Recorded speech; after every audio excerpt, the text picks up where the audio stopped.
Hello guys, welcome to my channel. இன்னைக்கு நம்ம பார்க்க போறது சாப்பாடு, இட்லி, தோசை, சப்பாத்தி, இடியாப்பம் அப்படின்னு எல்லாத்துக்கும் ஆல் இன் ஒன் ஒரு சிக்கன் கறி அது குயிக்கா பண்ற மாதிரி இருக்கும். சோ இன்னைக்கு அந்த சிக்கன் கறி வந்து நான் இன்னைக்கு சாப்பாடுக்கு தான் நேத்து செஞ்சு சாப்பிட்டேன். ஓகேவா? சோ அது எப்படி இருக்குங்கறத ரெசிபி இன்னைக்கு பார்த்தலாம். சோ ஃபர்ஸ்ட் வந்து அன்னைக்கு 1/2 kg சிக்கன் எடுத்திருக்கேன். ஓகேவா?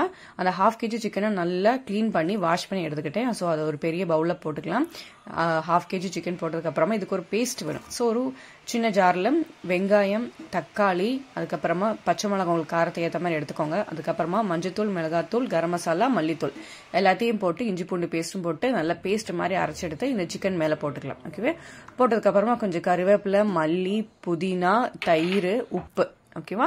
இந்த மசாலா சிக்கனுக்காக தேவையான அளவுக்கு எல்லாத்தையும் உப்பு எல்லாத்தையும் போட்டு நல்லா பிசைஞ்சு எடுத்துக்கோங்க. ஓகேவா? நல்லா எல்லாத்தையும் மிக்ஸ் பண்ணி ஒரு 15 நிமிஷம் இதை நல்லா ரெஸ்ட் பண்ணிக்க போறோம். ஓகேவா? 15 நிமிஷத்துக்கு அது நல்லா ஊறட்டும். அப்பதான் நல்லா டேஸ்டா கிடைக்கும். ஓகேவா? அதுக்கப்புறமா ஒரு ப்ரெஷர் குக்கர்ல 4 டீஸ்பூன் எண்ணெய் ஊத்திட்டு பட்டை, கிராம்பு, ஏலக்காய், ஜீரகம், பெருஞ்சீரகம், மிளகு எல்லாமே போட்டு இந்த மேரினேட் பண்ணிச்சுன்னா இந்த சிக்கன் எல்லாத்தையும் போட்டு நல்லா ஒரு 10 நிமிஷத்துக்கு நல்லா வதக்கிக்கோங்க. மீடியம் ஃப்ளேம்லேயே வச்சுக்கோங்க. ஓகேவா? வச்சு சிக்கன் நல்லா ஓரளவுக்கு வேகிற அளவுக்கு கொஞ்சம் நல்லாவே வதக்கிக்கோங்க. சிக்கன்லேயே கொஞ்சம் தண்ணி விட்டு வரும். ஓகேவா?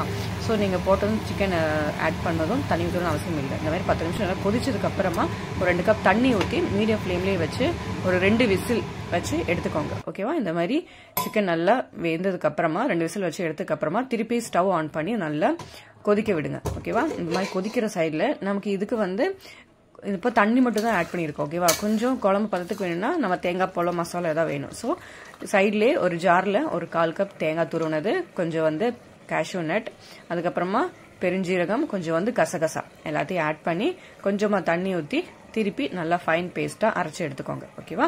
இந்த மாதிரி நல்லா ஃபைன் பேஸ்டா அரைச்சி எடுத்ததுக்கு அப்புறமா நம்ம குழம்பு கொதிக்கிற குழம்புல அதை திருப்பி ஊற்றி நல்லா மிக்ஸ் பண்ணி திருப்பி ஒரு 5 to 10 நிமிஷத்துக்கு மீடியம் ஃப்ளேம்லேயே வச்சு நல்லா கொதிக்க விடுங்க. ஓகேவா? நம்ம அது இப்போ பார்த்தீங்கன்னா குழம்பு எப்படி இருக்கு, அதுக்கப்புறமா ஒரு 10 நிமிஷம் நல்லா 7-8 நிமிஷம் நல்லா கொதிக்க விட்டோம்னா இந்த மாதிரி கலர் நல்லாவே சேஞ்ச் ஆகும், நமக்கே தெரியும். ஸோ சிக்கன் நல்லாவும் வெந்திருக்கும், அது எல்லாத்திலும் நல்லா டேஸ்ட் எல்லா இடத்துலையும் போயிருக்கும். இப்போ நம்ம சாப்பாடு இல்லை இட்லி ஏதாவது மேலே சுட சுட சாப்பாடுலாம் இந்த குழம்பு நல்லா ஊற்றி நல்லா பிசைஞ்சு எடுத்து சாப்பிட்டோம்னா அப்படி எம்மையா டேஸ்டியா இருக்கும். ஓகேவா? தேங்க்யூ ஃபார் வாட்சிங்.